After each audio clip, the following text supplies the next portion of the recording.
Hi, everybody.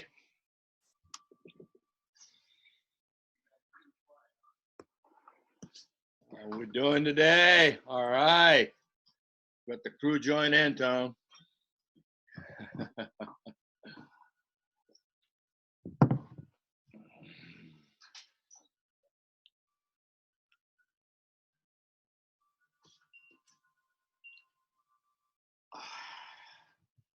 This morning we just filmed the whole series of 2-meter drills that we hope to put it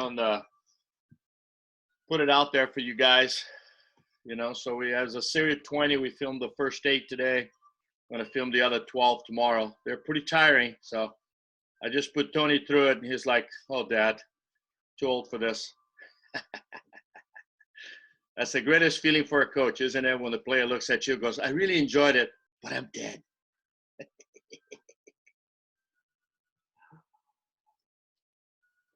Oh. Facu, como estás? Jimmy, gonna be putting all the Jimmy skills up to work today. All right. Do it. Yeah.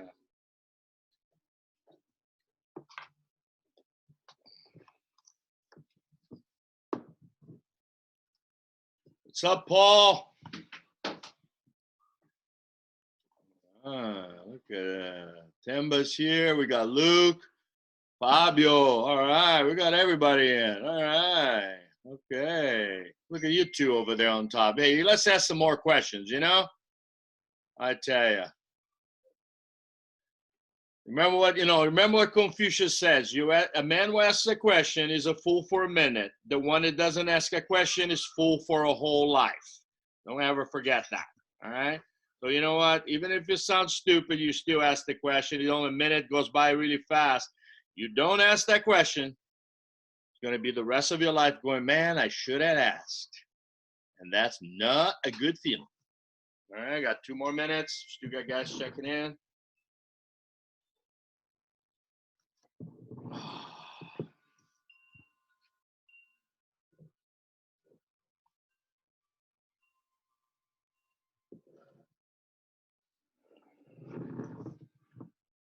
Hey, Tony, can you give me some water too?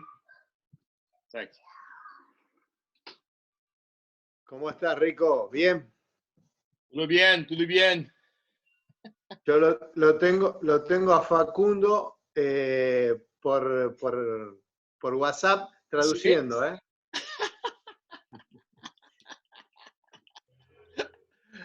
Ah, qué bien, está bien.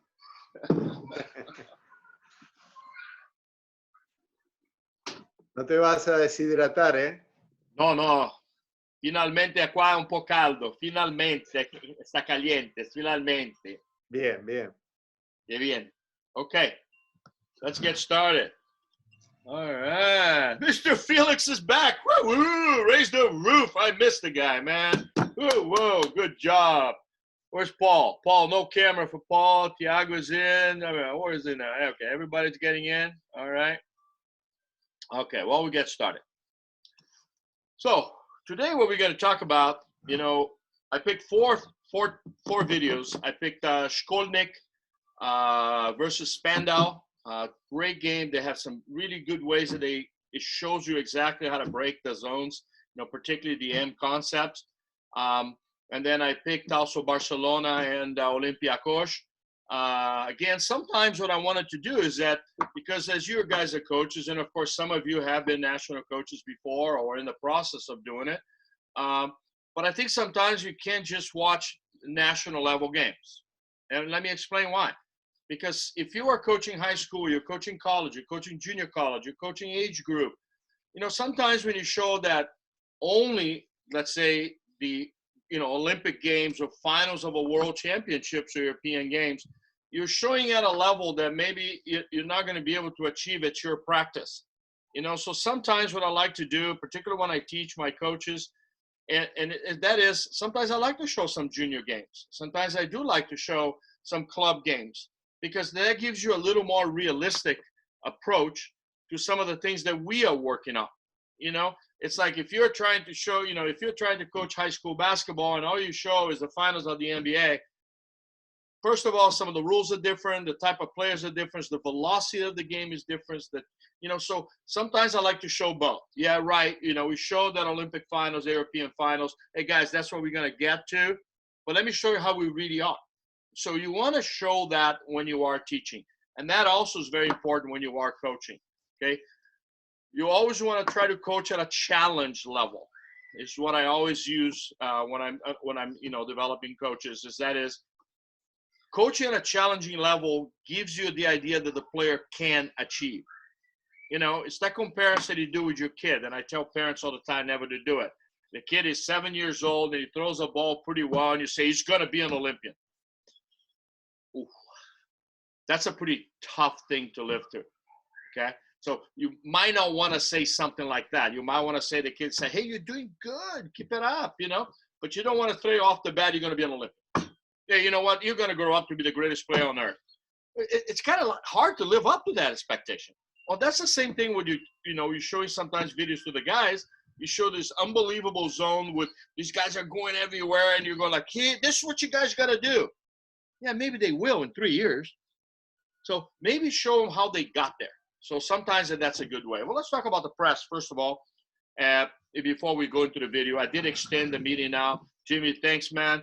I actually extended the meeting now with going more minutes, so I don't have to keep finishing. I'm going to take it as long as it takes to cover. So if it goes 40 minutes or 45, we do that.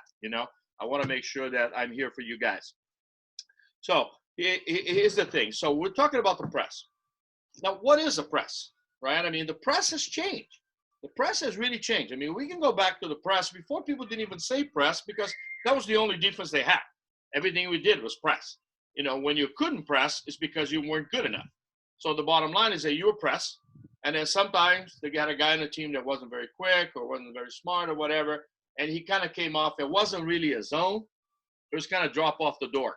You know what I mean? You just kind of came back because you didn't know what to do. Now, a press then became a weapon. Okay, a press is a weapon. But let's go to the transitions of the press.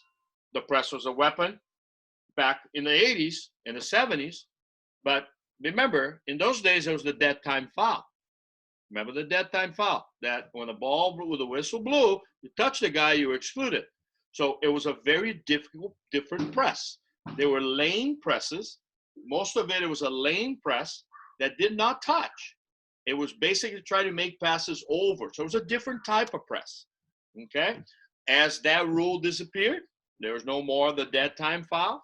It came in the heavy 90s, as I call them. The heavy 90s, pretty much, with the exception of murder, everything else was allowed. So you're allowed to hold the guy with two hands. You're allowed to grab the guy around the neck. I mean, the 90s was, let's put it that way, it wasn't a very pretty water polo. It wasn't. And actually, that's why back in like 95, 96, and 94, on those three conferences that we had, the one that was in Rome, and then the other couple that we've had over there, including the one in Atlanta, we were worried that the game was going to disappear because it was an ugly game. It was just grab, grab, grab. And if you remember, there was a whole new set of rules that came out in the 2000. There was a 7 meter shot. Remember that? There's all these different type of things because back in the 90s, what you basically did, you just butcher the guy on top. You couldn't shoot the free throw. The goalie would come out and double team the center. And then you basically had a game that nobody moved. It was 7 guys in the pool, just kind of standing still, just grabbing each other. And it was an ugly game. Come on, let's be honest. It was a horrible game. It was not a good game. The rules came up. The first thing they did that helped a lot was making the direct free throw shots. That really helped the presses because it made the goalie stay home. Okay? Because the moment he can shoot from the outside, now the goalie cannot double team the center. So now you have to use zones. So the idea of the zones that were, of course, the M zone came in the 80s. So they were around already. The 2-4 zone, 11-1, 2-3-4. Not so much the angle zones, but, the Russians were using Spaka na noche back in the days, from the 1-2 side. So there was all these zones, but there wasn't really really something that we talked about, okay? So the 2000 came along. There was a 7 meter rule, went to 5 meter rule, went to 6 meter rule. The goalie now couldn't come out. So all of a sudden the press become what it is today. Okay? So the press, what it is today is you can't foul a guy with two hands. Okay. If you foul him anywhere, not only can he shoot the ball, but he can output the ball and play and go. Okay. So that is creating some really interesting presses out there. So as coaches, we have to design how we're going to attack these presses. Okay. This is very, very important. How are we going to attack these presses? So let's talk about it. So most of the presses, and then we'll go to the video. Most of the presses work in the concept that you're trying to get a ball to a wing someplace, and then everybody else is going to take away a ball side. What's the difference of ball side and lane? This is a lane. This is ball side. Okay, so it's the distance that you are from the person. In the old days, you were lane, and as the ball came in, you approach the person. Okay? Well, now what you do is you kind of be on the person and try to jump on a lane. Okay, so there's a little bit of difference. Little bit. So if anybody's taking away the ball side, everybody's taking away the ball side. That's the idea of a press. And what we want to do is make sure that the ball, so we can help our center, because remember the goalie, just think about it in the old days. Look, there you go. That's a press of the old days. And they go foul, foul, foul, foul, foul, foul, foul, foul, foul, but nobody could shoot. So then the goalie would stay here and this guy would stay here. Pretty boring. That's why there are a lot of the scores were like 4-3, 3-2, 5-4. It's pretty ugly. I can't do that anymore. So the idea is to try to bring the ball around. Slowly, slowly. And then, allows this guy to keep moving around. Because if the ball is here, he's doing his good job, this guy messes up, the ball comes here, and we're going to see that on video too. So the idea of the press is an idea that everybody must be together. I did one drill one time. It's very difficult to do, and it's very time consuming to do. So I only did it once, where I basically just tied like a light rope among all the players on defense.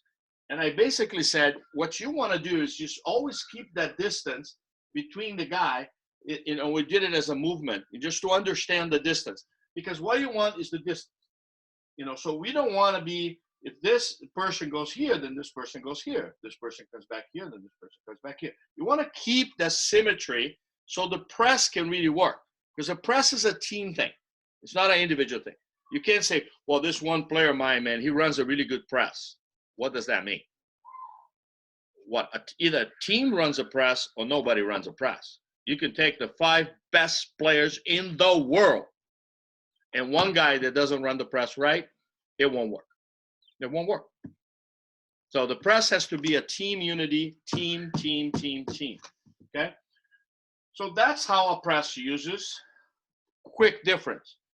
If we have, let's say, a denial press, many times used, I don't like to use the term hack, but a denial press or a hack press is the press that you basically jam the player, okay? So what does that mean?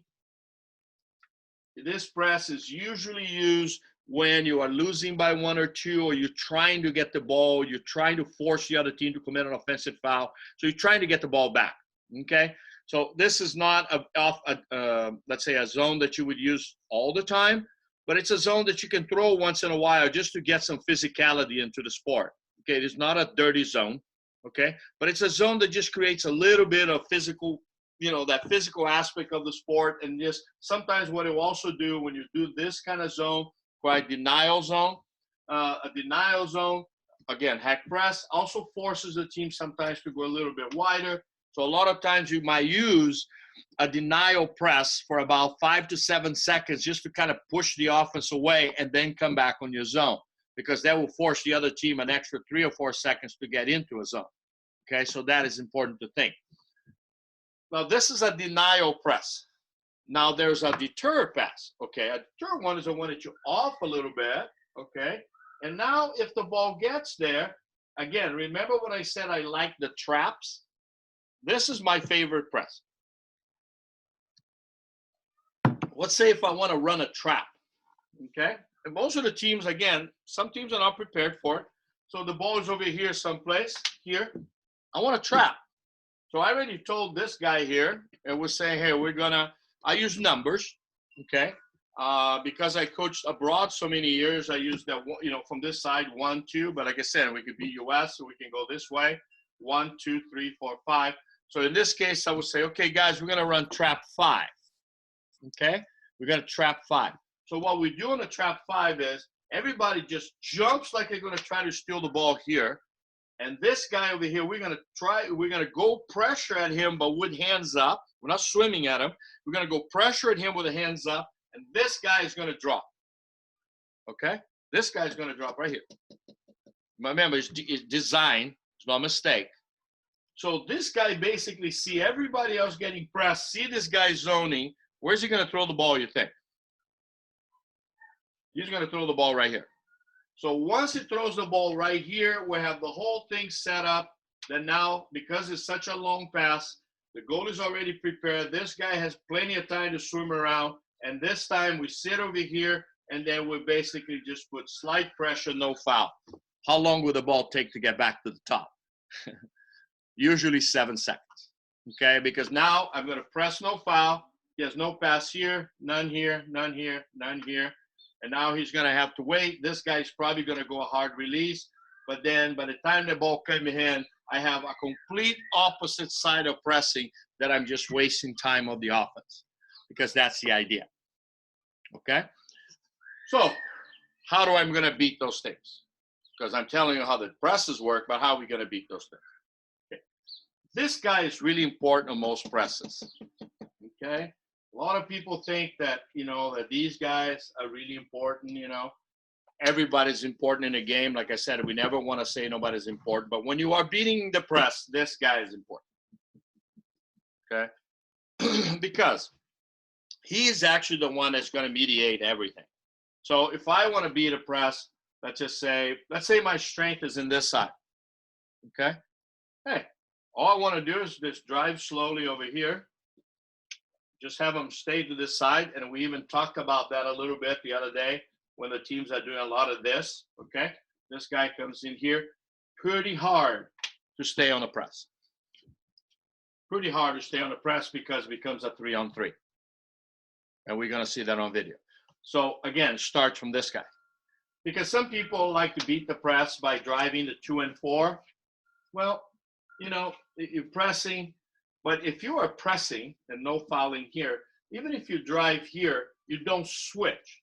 Because the problem is if you drive and you switch, then that's when you can get the ball there. But if you are on the press, we teach not to switch. We just deny drive, stay with him the whole time, and really doesn't really do anything. Because it doesn't really create a passing lane to the center.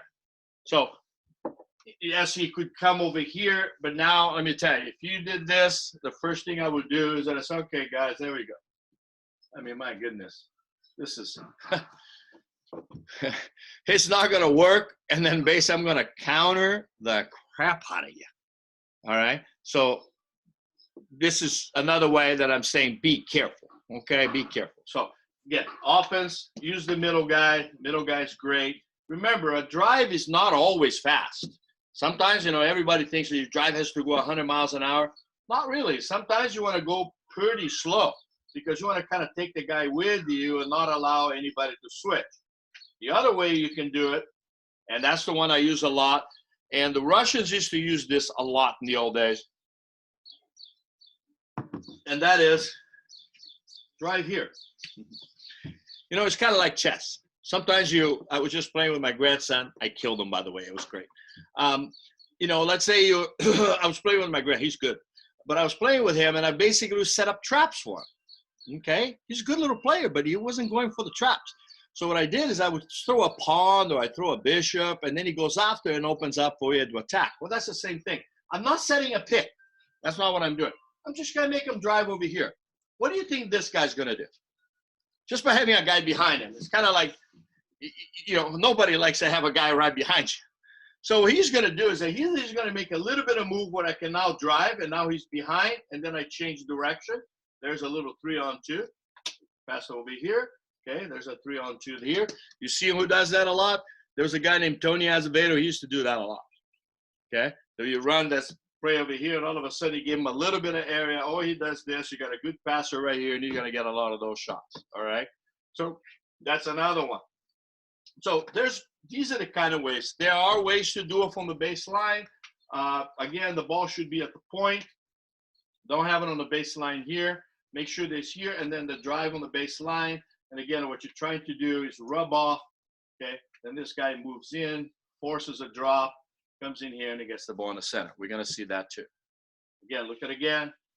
The problem is many times people have the right idea, but they don't have the right timing. And the right timing is actually more important than that. And that is, if the ball is here and you drive across, you can't do that.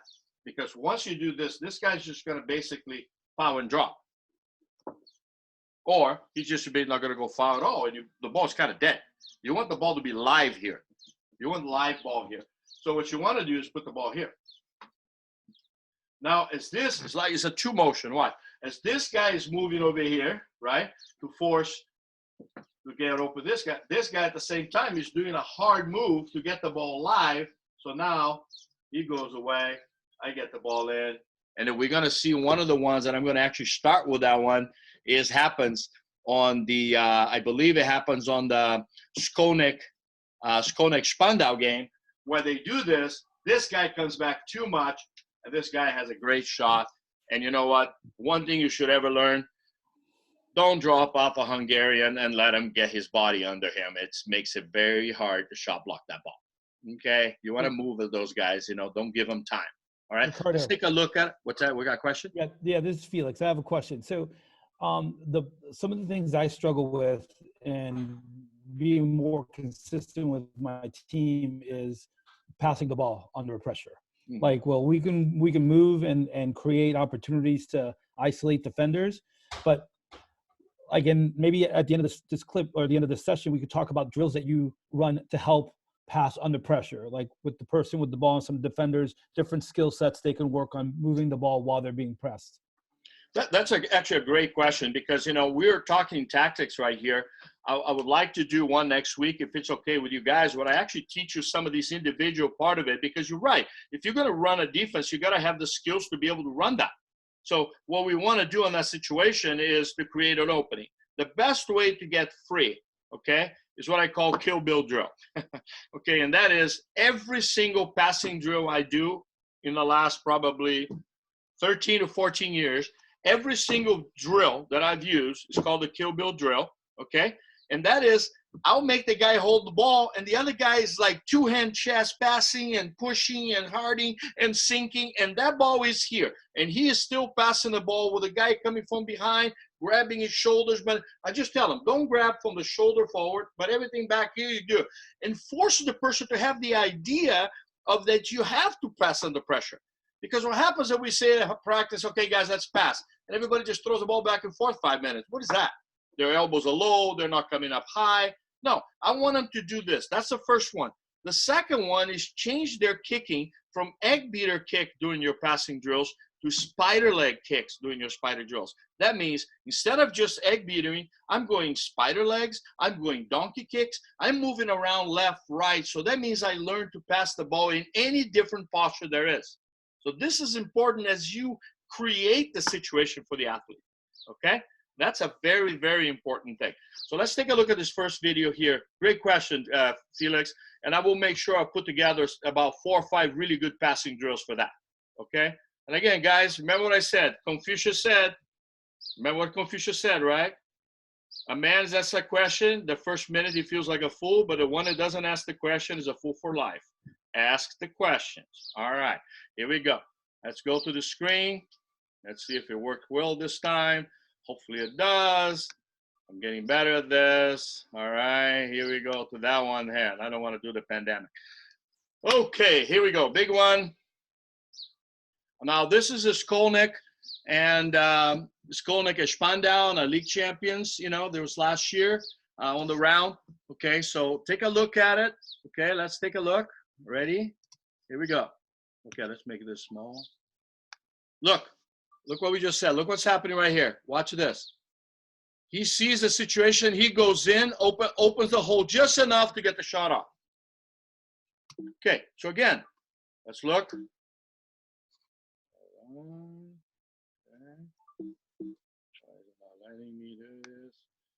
Okay. Now watch again one more time. Okay. Watch one more time what he's doing. We're going to show it to you. Now before, one more. Here we go. So I'll show the screen. You see the screen. See, basically what they did at first, it was a 2-3-4, kind of becoming an M. Okay. So what do they do here? Watch. He not only came wide, one more. Watch this player right here. He comes wide to take this play out of the play. He's not trying to score. He's going to be here, and he's going to stay down here with a man. In the meantime, this guy improves his angle just enough. You don't want to come all the way and then allow them to get into a solid M. And then what this guy does, it basically just kind of takes some motion. He's not really posting up, guys. He's just going to take a little motion, okay? He's just going to take a little motion to create some situations, okay? And that basically is going to freeze this guy. These two guys are out of the play. And just gives out a little bit of area, and the ball goes in. Let's see it. There. He's going to freeze it. There's the drive. Where's the drive? There. Drive goes. Everybody looks. Okay, everybody's frozen. Everybody just attack. There goes the shot. Okay? There goes the shot. All right? All right. Now let's look what happens on the other side, because this is what I was trying to show to you, how sometimes things happen in the same game. And we're going to show it that on this one, you can see that just a timely drive. See, most people won't even think about it. They'll go like, what are they going to do with a drive? No, that drive gave that guy the goal. That was the one that basically gave him the goal. Because, again, everything was here, and he basically just gave him the goal. All right, let's go to the next one. Okay, so there, go ahead. You see the slow-mo. We don't need to see that. I mean, the poor goalie feels bad enough. Okay, so now it goes to the next time. So they go to the other side. Okay, so now here they go. And watch what happens on defense. Ready? Go. So they had the drive. They came in. Again, they're coming in. Again, remember what I said. Look how a lot of teams are playing. These two guys out here, they're not really balanced, are they? Look at the point man. Look at this point man right here. He is basically with the post. So they're trying to create opening. Most of the time when you have club teams, they attack with 2-3 guys because they don't necessarily have 7 great players like most national teams do. So they have priorities. So what they did here, this guy comes back. You know, these kind of playing soft, right? You see a double team right here. That's the one I want you to keep an eye on, is this side. Okay? Here we go. Okay, they're denying pretty well, but they're attacking. Here goes. There it is, right there.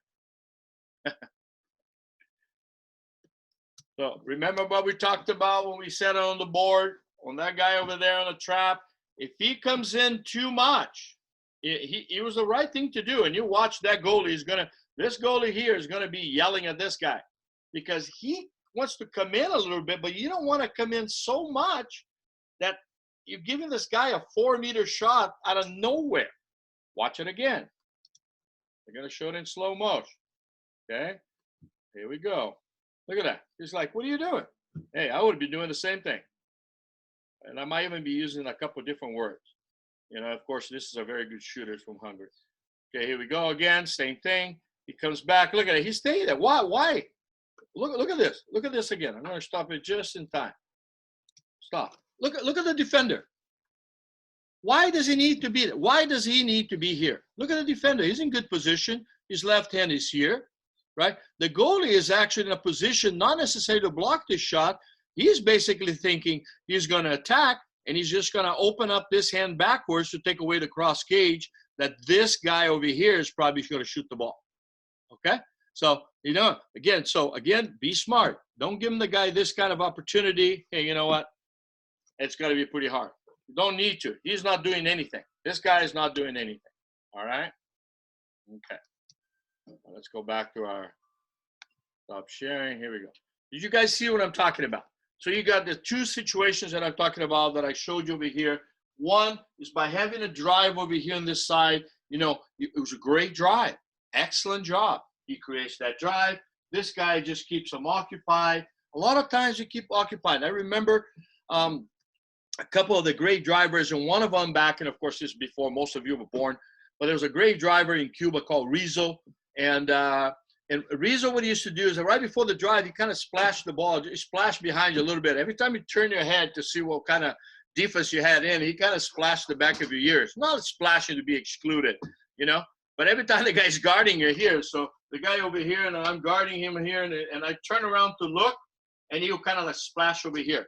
Well, again, normal, right? I'm sitting over here, somebody splashed me. You turn around, and as you turn around, boom, he's exploding.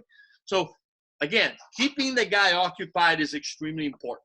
Extremely important. All right, nice job. All right, let's go back to another one. I like this one a lot. Here we go. Let's see, go back to that. Okay, let's take a look at this Italy-Greece game over here. Okay, and this Italy-Greece game, great game. You know, both of those teams, this is the beginning. This is the first, you know, this is, I believe, yeah, that's the first day of the European Championships. So both teams are kind of like still feeling each other, you know, no matter how many times you play someone, a lot of times in the beginning, you're just feeling each other. So they're feeling each other now. As you can see there, Greece is leading 2-1. As you know, both of those teams did not get to the final, but they had tough games all the way across. So let's take a look at what we got here. All right. So here we go. Italy's coming in to set up. It's 2-1 in the second quarter. Just started. Look at the defense of Greece. Is a press all the way around. Particularly watch here. He brings the guy almost more half court. Okay, go. Now he's so far and he's coming back. So, but this is going to become there he goes. So it's a 2-3-4. What kills this is a bad pass. You know, you got 9 seconds now. He's attacking. Okay.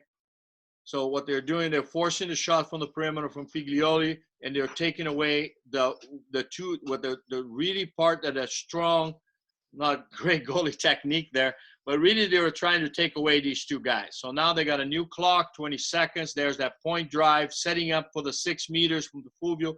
He comes up. Okay. There he goes. Movement. There's that drive across. There you go.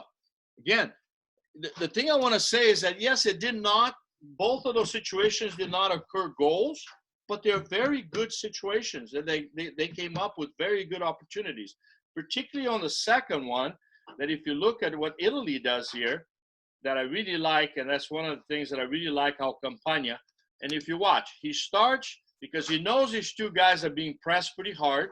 Okay, remember here. So what he does, he knows that the ball is going to come here because no matter what, this guy can always get the ball. So important, this man. Centro Vasca, as we call him in Italy. So important. The point man is going to come across, right? And then they basically think that he is going to balance it out. But instead, what you do is you get a little bit of a rub off, kind of a drive from the 1 position or 5 position, depending on what country you happen to be in. All right? Let's take a look at it. So there he goes. It comes across, ball here. You know, they show the 6 meters, bring the double team in here, and now watch them go. There he goes. Okay? There. So, hey, it's a good shot, right? I mean, it's not a great shot, but it's one that's going to pay off later in the game. Okay? Later in the game. So let's see what happens. Well, let's see what Greece shows it again. There it is. You know, it's a good goal. It's a good goal. And like I said, I know you're always going to show you goal. Same thing here, Greece. There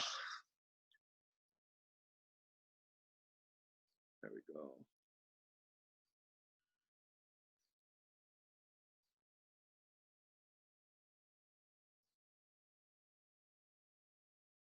Now, one of the things I want you to watch, okay, because one of the things that Greece has done, and I'm a fan of Greece. I tell you right now, I enjoy, of course, water polo. I don't favor any team. You know, I just love good water polo, so I don't care where they are. You know, but I really like the idea that Greece is coming around. I mean, they're doing so well internationally in the junior and youth divisions, and I see some good young players coming up. I like how their centers play. You notice that this guy is going to stay at the 2-yard line. I mean, they got 3 centers, and they got 1 young one coming up. That the guy is amazing. And they work so hard. So they're trying to do is the isolation. So what they've done is done the opposite. They've thrown everybody to that side of the pool, and here's that 3 that we're talking about to get the ball in. All right? So let's go back again. Remember how they came down? Everybody was on this side. Look at this isolation. It was a counterattack. push the ball away a little bit. This guy probably should have been ejected. If you look at it, this guy probably should have been ejected. But let's look at the whole thing again. There he goes to the counter. He's fouled. But see how he threw the ball away? That killed the counterattack. So then the ball comes across. Everybody's going to that side. Look at it. They're staying there. Okay? And the ball, there you go. They're printing everybody. Remember that 1, 2, 3 right there. Okay? There's an exclusion. Okay? I want to show you one more thing, and it'll come back over here in this part. Okay. Watch this player here. Okay? Watch this player here. See, if you actually look at the way they're looking at each other, see, it's actually a waste of time. It's two players marking the same guy, and there's no need for that. Even though this guy is way out here, I remember I told you before, don't go at the man, go at the ball. That would allow this guy to come back a little bit, and that pass would have never happened. Okay? So, again, remember, sometimes, because right now, in a sense, all you are in a spectator, and they end up going into an exclusion. Okay?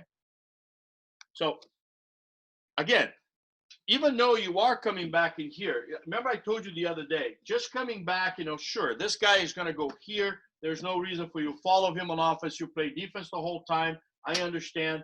But he did this. That doesn't do any good. Because, well, I already have one guy here. I don't need two guys here. All this other stuff that was happening over here. I don't need this. Right? I mean, they had all this stuff going on. What I need is, if I'm coming back, come back here. Force that guy to look behind him. Force that guy to really feel the pressure, feel that nervousness of having somebody coming from behind. Hey, why you get him on the front? There's already got a guy in front. Now, if that guy comes here, allows this guy to come back a little bit. Now, if he's just another 3 feet close to the center, now all of a sudden, remember that it wasn't an exclusion right away. He had to work for the exclusion. Well, if I'm about a half a meter or 3 feet forward, I'm going to be able to do it. I'm going to be able to get here.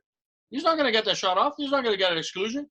But because we did not, he can't leave. Because you know what? If he leaves with the ball here, this is just going to move to this area. He's going to get one heck. Because remember, that guy wasn't here yet. He's going to get one heck of a shot.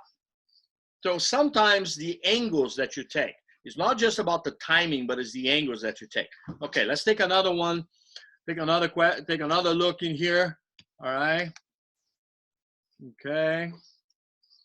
Boom, boom, boom. All right. Let's take a look at this one here. That I want to do this one here. I think. Italy, Russia. Okay. Okay, this was a game. It's actually, sometimes with you guys out there, coaches out there, like I said, don't get caught up on only watching gold medal games, okay? And a lot of times it's kind of watching the Super Bowl. You watch the Super Bowl, it's a horrible game. Where the game that actually got the teams to the Super Bowl is a great game, So don't always look at the final game, see the situation. Here you got a situation with Italy and Russia. Russia is a really upcoming team. They switched their coaches. They're trying, some of you just forgot a few years ago, he had that death on the team, a young guy, and they really hurt their program. They switched coaches. But then they're really coming back. I mean, Chamakidze is coaching at Georgia. He's done a good job. That they were even in, the Olympic qualifying tournament. So they're coming back. Italy, on the other hand, you got to remember, they just came back from being the world champions in 2019, and they had 2 or 3 games at this European Championship that they were right there, but things weren't clicking, and that happens. So here they are playing for the 5th to 8th places. They're going against Russia, and it turns out to be one heck of a game. So let's watch this for a second. All right, boom, here we go. Okay. Figlioli just missed a shot, and then he's going back, he goes like there, and it goes up high, bad passes, and you can see the frustration on all the players. I just wanted to show you that. There he goes. They gave up the counterattack. You know what? This is one of the things that I wanted to show you. Let's stop for a second. You cannot make a bad pass. It's not just the bench going crazy. It's like, oh my goodness. Look at his face. Do I have to tell you anymore? You set up the 6-on-5. You're going on a 6-on-5. You're doing everything right, and the guy throws a bad pass, and it just destroys your whole game. Everybody's frustrated. The Russians are basically about release early. Everybody's complaining about it. There it is, one of nobody. and their big guy puts up the ball. The score is now 5-5. Okay? Hey, whatever it is, my point is that you cannot make a bad pass. Okay? That's Sergei Listunov. You know, he is actually a good up-and-coming center. Very, very strong. Very, very strong. There it is right there. He puts the ball away. I want you to show now is the next play. Okay? And that is when, you know, Italy is going to respond. Okay? Oh, the guy almost fell down, but that's good. All right, here we go. Let's go. Italy's going to respond. Russia stays on the press. They like the press. There they go. But their press is there's Italy with that drive. See that drive? There's the 4 guys. Ball comes in again. There's a trap. But they're going to attack it. They do a good job here. They're keeping the ball here. Remember that 3 guys we talked about? Right there. Right there. Okay? Now, you know, it's going to go back here for a second because it's I want to show you something. Hold on. Here's what I want you to see. Now, remember one more. Okay, see, remember when I put you up here that sometimes you're going to work out with 3 guys right there. You see, these 3 guys here, Italy basically have decided that, hey, these guys are doing a good job. 2 very strong young Russians. They're doing a great job here. They got a good outside shooter. And they're going to attack the ball here. That's a 3-man game right here. See, this happens all the time in the game, and sometimes we just don't look at it, you know, but it happens all the time in the game. So watch again. There it is. It's working for the center. It's working for the center. See, you brought this guy back a little bit so he clear a little bit of a shooting lane. The only thing I would have done, maybe come back just a little closer here, but still good. Okay. Okay. There you go. If you didn't know, that was a goal. It just went that fast. All right. So let's look at it again. Let's do the slow-mo. That's what I like about these videos. Okay. He goes. It worked. It worked. It pushed the balls back, and boom. It creates a shooting lane, and then it's in there. There you go. It's the back of the thing. So, again, Bodegas is working really hard in the center. So, you know, as you know, Bodegas is a French citizen that became Italian, and he played for, you know, for Italy in the 2016. He does a great job of holding position. He stays on the 2-meter line. The trap is set. The ball goes to the wing. So the ball goes to over here, forces these 2 guys. Remember what I was showing the other day? You're starting to see that a lot, okay? It's no longer 3-3. It's becoming more of this. See? It's more of a triangle now that I call. This guy goes back. So what they did, he's pushing here. We're going to attack with these guys right here. Those are the guys that are working. And the ball came over here, forced him to come back a little bit. He pushed in. So he forces like he's going in. This guy comes back to help. And all of a sudden, the man is open for the free shot over there. So again, it's interesting to create. Anytime we can make less people, it's going to help us on offense. It's going to help us on offense. Okay? So if I want to be an offensive player, 6 against 6, the advantage is to the defense. 5 against 5 is still defense. 4 against 4, I would say the offense has an advantage. 3 against 3, the offense will kill every single time. And 2 against 2, I'm sorry, but it's 90% offense. So what you want to do when you're designing your offense out there, guys, is to create a situation where we are going 3-on-3s and 4-on-4s or 2-on-2s. Because now I'm going to show you how you break the M. The M is exactly that. So here's the M. Okay. Why do we run an M? Come on, I think all of us know why, right? The M. The reason we create an M, of course, is a denial of the ball at the center. I'm not going to create an M if my 2-meter guard is dominating the center. But I'm going to create the M. So again, we have the Spanish and Italian M. Remember the difference, okay? A little more aggressive, split, split. He stays in the middle, okay? So again, the only difference is some of them, the Italian is a little more conservative, where the Spanish is a little more aggressive, okay? But you have all kinds of variation right now. Serbia is running a pretty good M. And the M, one thing I'm going to show you here, because a lot of people that the M can only be run this way. You actually can run the M from the other side. So in a sense, I could run the M like this. You see the M? Press. See, this is an M. It's the same idea. This is an M. So you actually, it's not just the M center, the M3, okay? And that's one of the things that I was really working on, and we got to be really, really good at. It's not just an M3. I can do an M4 and an M2. So I can do an M3, 2, and 4. So we have variations of that. So don't just get satisfied with an M. I won a championship one time by running an M3. I'm sorry, but running an M2. And making this situation that they kept putting the ball here, and this guy would come in, this guy's shooting, and then I would make this, and then you pass the ball here, and then you come back here, and then pass the ball here. You know, hey, great defense. And if they don't know how to beat it, hey, guess what? You're going to win. So, offense. Let's do traditional M. Okay. The M is a type of defense that if you attack the M with the purpose of scoring, most of the time you're going to get counter. And you're going to get counter and you're going to give up a goal because the M is based on opportunity, right? You never shoot the ball from here because this is what's going to happen. You got a 2-on nobody going the other way. So the idea of the M is to create some kind of a force the offense, almost kind of say like, go ahead, shoot the ball, you know? So you basically have this guy taking away one corner, this guy taking away the other, goalie staying in the center, and guys moving at each other and creating the situation. Or we have timing M's where the ball is here, and then as the ball goes, as he attacks, he stays here. When the ball is in the air to here, he goes here, and then by the time this guy's coming, you know, you just never want to do this. But there's nothing wrong with this, just like there's nothing wrong with this. Okay? But remember, don't give up this pass. But here's how you attack the M. The best way to attack the M, and there's quite a few. Okay, I'm just saying the best ways to attack the M is these drives. Okay, so the best way, you got a good left-hander here. You know, I'm going to go in here and I just take the drive across, right? So I'm here, I'm offense.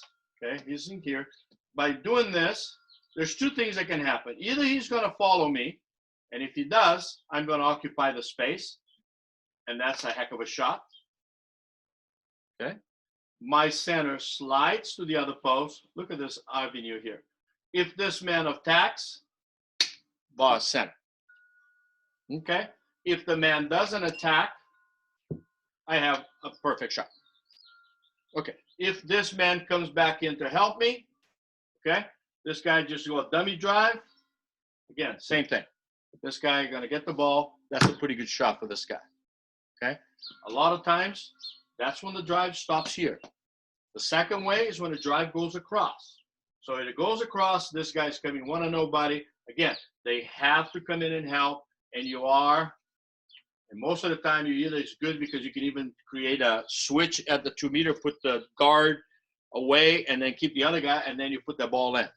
When this usually happens, what teams will do now, a lot of them is leave this here, and then come back here with this. Okay, and then that way they can attack.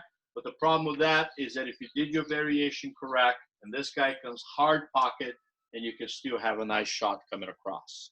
And this guy is usually going to have to be coming at you, or at that point, and Felipe Pironi does that all the time. And that is when this happens, this guy attacks, guess what? Second center. And as I told you before, the referees have a tendency to pay off the second center more than they do the primary center. You know, and the reason for that is not that they're bad guys, because they're not. They do a great job out there. I mean, you could think about it, you know, 87 to 88% of the time they're right, you know, and we're going to argue only the 12th. So I prefer not to do that, okay? But the idea is if you do this and you got the situation there, the ball comes in, great opportunity. You know, you're probably going to be an exclusion, and you see this happening all the time. Obviously, you can do this on both sides, okay?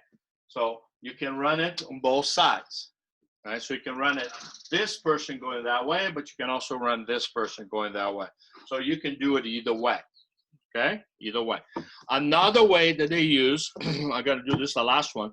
Another one that they use is the gap drives. So it's different. A lot of people means this. No, it's not this, because again, that's what ends up happening, and we got nothing, okay? Is what we call gap drive. So instead of driving here, you basically, you have the guy splitting, and this is the key, have this man attack the defender. So he is going to go either left or right. Doesn't matter which way you want to do it. Doesn't matter. he attacks that way. When he attacks, it's natural for this person to come here. He just does a little gap drive. He doesn't go forward. He just moves quickly here, and then you make this pass. And that's actually a great shot. If you got a quick shooter, you got somebody that really breaks down a quick lightning on that shot, this is a great way to do it. Or it will force this guy to go in there, and then basically the ball's going to come to center. Or you say, well, coach, how would I defend that? And, of course, the moment that the player is being attacked at, what you should do is realize that this is going to happen, and that's when you become conservative and go back here. That would be how you defend it. But a lot of times you're in the gusto of the game, you know, somebody's coming at you, and you're going to go right back, and you can even do a little bit like, come here, let me give you some loving, as you hold them to you a little bit when they get close, and you really get that pass in there. Guys, hope you had fun. I had a ball. Keep those questions coming. Next week, do you want to – let me ask you the question right now because I can set up what I want to do. Do you guys want me to do more drills about this stuff, about driving drills, shooting drills, or you want me to continue to go on the tactics and techniques? I can do it either way, guys. It's up to you. If you want to, I can come up with some great passing drills. We can do passing drills, all right? I'll film them and put them in for you. And maybe some drills from getting open, and then maybe even some center drills. You want to do that? Do I get a thumbs up for everybody here? All right, so then once next week, we're going drills. All right, we're going drills. Passing under pressure, you know, drills on the driving, guarding the drive, all those kind of stuff. Guys, it's always great talking to you guys. This is so much fun. It keeps me young. Water polo rules. Let's go. Bye, guys.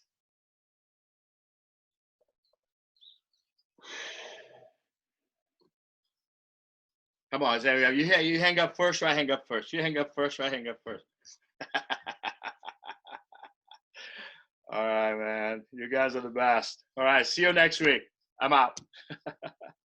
Thanks, Rico. Cheers.